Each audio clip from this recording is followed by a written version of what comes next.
doing very well. We took the system, we worked with the system we had, and we broke down the system purposely. We broke it down in order to do what we're doing now. And within a short period of time, and even now, we're testing tremendous numbers of people. And ultimately, you're saying it will be what? It will be up to how many people will we be able to test? We certainly expect with the high throughput testing that that's no longer a barrier. The barrier is actually doing the test on a person. And I'm sure, as the President would inform you, in order to do the test, the healthcare provider needs to dress in full personal protective equipment. And there's a swab that's put in the back of the nose all the way to the back of the throat. It's called a nasopharyngeal swab, which is then put in media. The next person who has to get tested, that healthcare provider has to change all the personal protective equipment. When you put that in, it's highly likely a person coughs or sneezes, so you're at risk. So that's what we're trying to fix now by the mobile platforms, by all the things we're doing, is to enable sort of high throughput of this swabbing. And we're doing some technological things too that might be breakthroughs to make it much faster. But we certainly expect that from thousands of people per day, we will be at the tens of thousands of people per day this week, according to those who are ordered. Does the buck stop with you, Mr. President? Does the buck stop with you? Yeah, normally, but I think when you hear the, this has never been done before in this country. If you look back, take a look at some of the things that took place in 09 or 11 or whatever it may have been. They never did. Nobody's ever done anything like what we're doing. Now, I will also say, I think we can say that we're also getting this for the future, so that when we have a future problem, if and when, and hopefully we don't have anything like this, but if there is, we're going to be we're going to be starting off from a much higher plateau, because we were at a very, very low base. We had a system that was not meant for this. It was a smaller system. It was meant for a much different purpose. And for that purpose, it was fine, but not for this purpose. So we broke down the system, and now we have something that's going to be, and is very special, and is ready for future problems. I think we can say that very strongly. Yeah. Go ahead, please. Thank you, Mr. President. Yes. How close are you to shutting down America's northern border with Canada? And could you also speak to the fact about the elections that are supposed to be taking place tomorrow? Is your advice that those states postpone those elections? Well, I'd leave that up to the states. It's a big thing, postponing an election. I think, to me, that really goes to the heart of what we're all about. I think postponing an election is a very tough thing. I know they're doing, because they've been in touch with us, they're doing it very carefully. They're spreading people out at great distances, as you can see.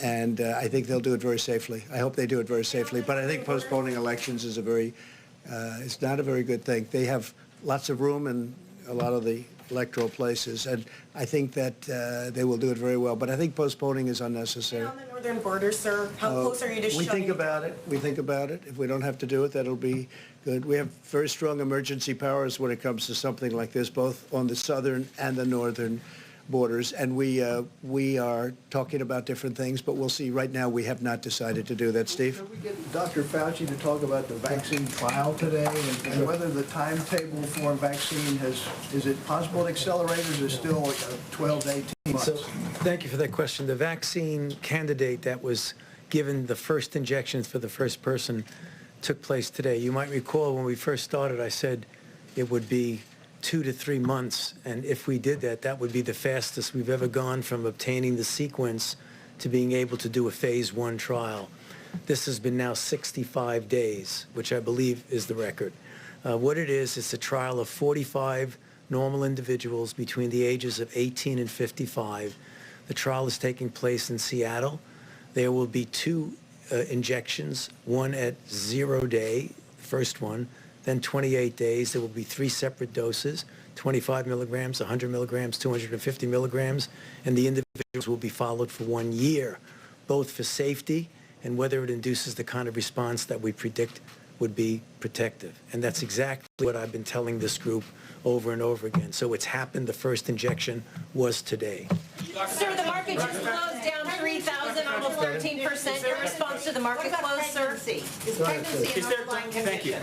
Dr. Fauci, is there guidance for someone who may have felt sick but then feels better, so you had symptoms but you no longer do, your fever's gone away? How long would you stay home after that point? That's not clear from the guidelines. Well, if you are positive for the infection, if you have coronavirus, it is less how you feel than whether or not you're still shedding virus.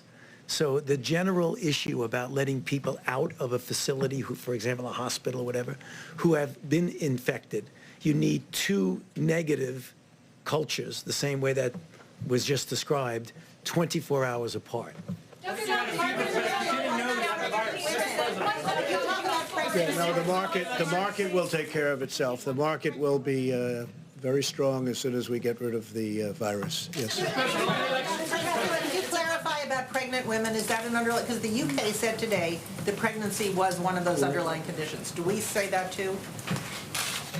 There's very little data in pregnant women. I think about a week ago, I said the reports that came in from China, from the Chinese CDC, of the 9 women who were documented to be pregnant and have coronavirus in their last trimester, delivered healthy children, and they themselves were healthy and recovered. That is our total sample size, and we will be getting more data from countries. While countries are in the midst of this crisis, like Italy, I try not to bother them frequently to get us their data. We try to get it just weekly from the countries that are in the midst of responding to the epidemic, so that their focus is on their individuals in their country. Mr. President, any comment on what people like Devin Nunes, the governor of Oklahoma, have been saying, encouraging people to go out to restaurants, which goes directly against what this advice in your guidelines says? No, I haven't heard that. I haven't heard that from Devin or anybody else. Should they stop saying that? Well, I'll have to see what they said. But They encourage people to go to restaurants if they felt okay with their families. I would disagree with it, but right now we don't have an order one way or the other. We don't have an order, but I think it's probably better that you don't, especially in certain areas. Oklahoma doesn't have a tremendous problem. Oklahoma, you said the governor of Oklahoma. Devin Nunes And is Devin. another. Yeah, well, I hadn't heard that. So should they be doing that, or should they not be doing Well, that? it's adverse to in Oklahoma? what the professionals are saying. That's, you know. And what you're saying in your guidelines, Yeah. that people shouldn't No, be going it's to adverse, restaurants. but I'll take a look at it. Absolutely.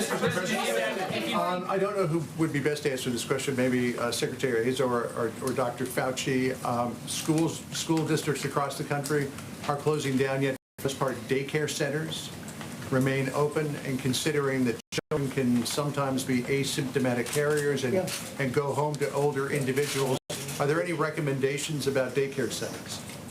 I'd prefer if one of our medical professionals discussed it, given that's a clinical recommendation. That's a good question, John. In the original guidelines as they were presented, it was schools, not daycare. I think it's very important. We should probably, if we have not discussed that, go back and discuss that in some detail about whether or not that's equivalent to school. It's a good question. The question about the sort of underlying public health strategy behind some of these guidelines, telling people to avoid restaurants and bars is a different thing than saying that bars and restaurants should shut down over the next 15 days. So why was it seen as being imprudent or not necessary to take that additional step, offer that additional guidance? Doug, you want to answer that? Well, I think we have to say the data that has been coming out, and I'm sure you're all up to date on how long the virus lives on hard surfaces. And that has been our concern over the last 2 weeks.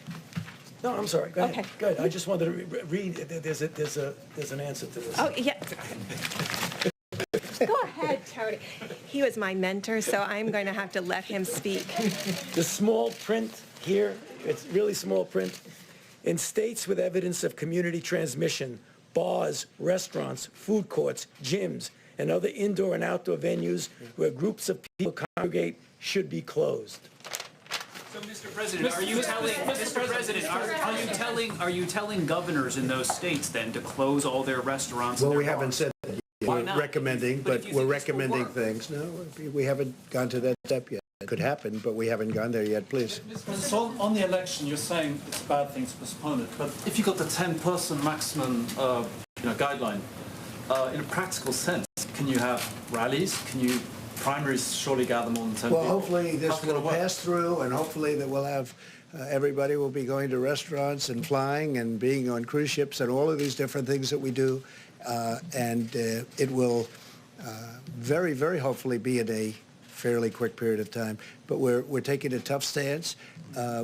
We may make certain other decisions. We may enhance those decisions. We're going to find out. As per the question that you were asking, some of those decisions may be had. So how about one more? On the cyber attack on HHS, Yeah. is there any reason to believe that they were trying to hack into the system and gather information from the system? And also, is there any reason, so were they trying to hack to get information, and also do you have any reason to think that it could have been Iran, Russia? Do you have any reason to believe it was a foreign actor? So in the previous 24 hours, we saw a great deal of enhanced activity with relation to the HHS computer systems and website. Fortunately, we have extremely strong barriers. We had no penetration into our networks. We had no degradation of the functioning of our networks. We had no limitation of our capacity for people to telework.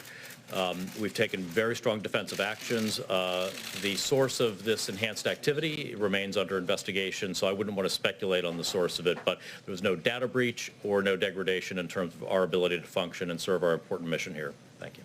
Mr. Vice Mr. President, President, have you been what are you tested looking yet? for in another stimulus been tested? package, sir? Could you speak to that? One thing Mike just said, it's very important to get out that this is for the next, what we're talking about, much of what we're talking about is for the next 15 days. Mike, go ahead. Mr. Vice President, have you been tested? I've not been tested yet. I'm in regular consultation with the White House physician, and he said I've not been exposed to anyone for any period of time that had the coronavirus, and that my wife and I have no symptoms. But we're checking our temperature regularly every day, and we'll continue to follow guidance, which I think may be a good place to land at the end of the day. And that is, as we expand testing rapidly around the country through the new public-private partnership that the President facilitated, we want the test to be available for people who have symptoms, people who have symptoms and are in vulnerable populations, and our healthcare workers, to make sure that they can have the peace of mind that they're doing their jobs and they're properly protected. And so our best counsel, the counsel of the experts, is if you have a question, call your doctor, call your healthcare provider, ask whether or not you should be tested, and that's what my family's doing as well. Let me just emphasize one more point, if I can. The President asked the task force to continuously review the data and the information that we have, not only in this country, but from around the world, to give the best guidance to state leadership and local healthcare leadership and all of the American people about how to keep themselves, their family, and their community safe. This guidance for the next 15 days is what our experts say is the best opportunity we have to lower the infection rate over the entire course of the coronavirus. Just as the President did by suspending travel from China, just as he did with travel advisories and screening from Italy and South Korea, just as we've done with Europe and at midnight tonight with the UK and Ireland. We'll continue to take very decisive steps to lower the spread of the coronavirus. But we want every American to know, and we would ask all of you in the media to spread the word of the American people that this is advice on behalf of the President of the United States to every American, what you can do over the next 15 days to prevent the spread of the coronavirus. And we're calling on every American to do your part, because together we'll get through this and we'll find our way forward. Mr. President, Just one more, Steve, go ahead. Mr. President, what do you think of this? G7 Yeah, video we had a conference G7. today. What was the upshot of It that? And was, are you still going to be able to meet at Camp David? I think Well, it it's looks gonna like be it. good. And are you confident in their responses, as you are with I'm Europe? very confident in there. They're in a position that some of them are in a rough position, if you look at a couple of them, and some are heading toward pretty rough territory. We had a very good conference. It was a teleconference. Everybody was on the phone, every leader, and almost 100% was devoted to the subject that we're talking about today. And they are working very hard And they're very concerned, obviously, but they're working very hard. But I would say just about all of it was, Steve, all of it was devoted to what we're talking about. Hold that summit at Camp David? I think so. I mean, so far it seems we didn't even discuss that. Still a ways off, but it was a very good discussion, and they have. There's a great camaraderie. There's a great togetherness. I think I can say that very, very strongly. Thank you all very much. Thank you. Thank you very much. For the airlines, do you think there's going to be a bailout?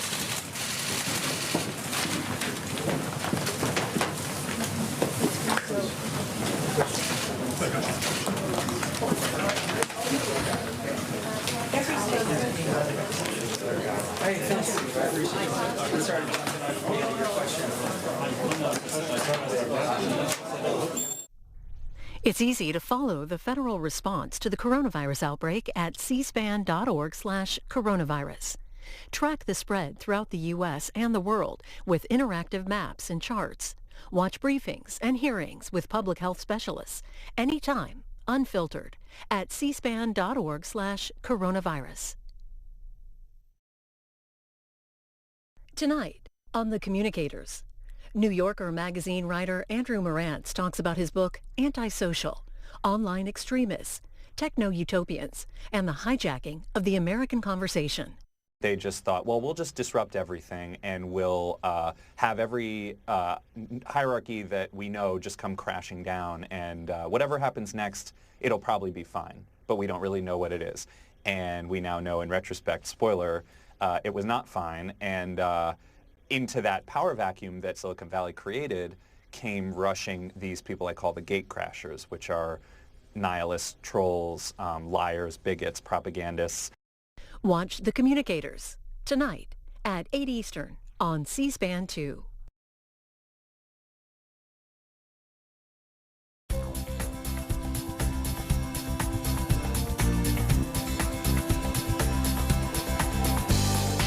The winners are in for this year's Student Cam video documentary competition. We asked students, what issue do you most want the presidential candidates to address in the 2020 campaign? We received more than 2,500 entries from 44 states, with more than 5,000 students participating, with our winners telling us the most important issues are climate change, gun violence, college affordability, the opioid crisis, mental health, and immigration. Now it's time to announce all of our first prize winners. Our first prize middle school winners are 8th graders Yuna Chun, Defna Oostendag, and Marissa Boucher from Eastern Middle School in Silver Spring, Maryland, where C-SPAN is provided by Comcast. Their winning documentary is titled Blackout: Misinformation in the Age of Social Media. It doesn't matter which party you associate with. It doesn't matter for whom you end up voting. If you have access to the internet, social media is going to influence your vote. We have to exercise critical thinking and keep an eye on the sources we choose to